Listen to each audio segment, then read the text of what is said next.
Let's take a look at what's going on in the world now. In Australia, Anthony Albanese has been elected as the country's 31st Prime Minister.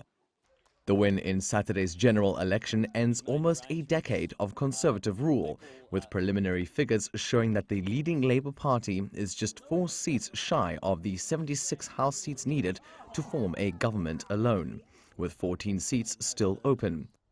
Final results could take some time, as 71% of the votes have been counted so far. Earlier, Conservative Prime Minister Scott Morrison called Albanese to concede defeat in the election and to congratulate him on his victory. In an address to supporters, Albanese said it was an extraordinary honor to lead the country.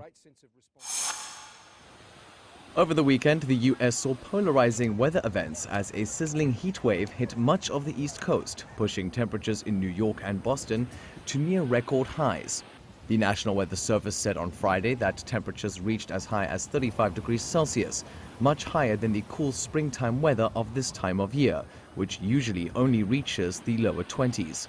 Meanwhile, a late spring snowfall blanketed parts of Colorado on Saturday after temperatures plummeted across the state, falling 30 degrees in a single day. Local media reported that the cold conditions have left approximately 110,000 people without power.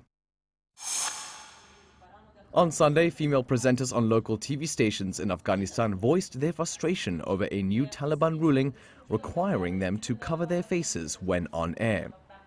Initially announced on May 19th, the ruling comes days after authorities ordered women to cover their faces in public, signaling a return to the Taliban's past hardline rule and an escalation of restrictions.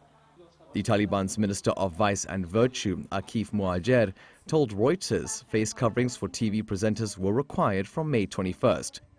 Muajir didn't specify what the consequences are for those who don't comply, but did add that presenters could wear a face mask. Turning to Bolivia, where a group of indigenous women have developed an app that could potentially help save the lives of users. The app informs users on women's rights and how to spot different types of violence. It also provides a platform for victims to find legal, psychological, and physical aid, and assistance is provided whenever the SOS button in the app is activated. Creators of the software, the Aymayras del Colasuyo Women Organization, have named it Felisa and Yanepiri, a Spanish word sounding similar to happy, and an Aymara word which means those who help. Last year, 108 women were murdered in Bolivia, while so far in 2022, a further 34 women have been killed. On Friday evening local time, Europe's tallest active volcano, Mount Etna, spewed smoke and red-hot lava into the night sky, with magma traveling down the mountain throughout the evening towards Lion Valley. Standing at 3,330 meters high, the volcano has spectacular eruptions several times a year, often sending lava and ash high over the Mediterranean island of Sicily. Located above the town of Catania, the volcano's frequent eruptions seldom cause damage. It is also believed to have the longest written record of eruptions of any volcano, with its first recorded observation going back as far as 425 BC, and the last major eruption occurring in 1992. Matthew Ashley, Arirang News.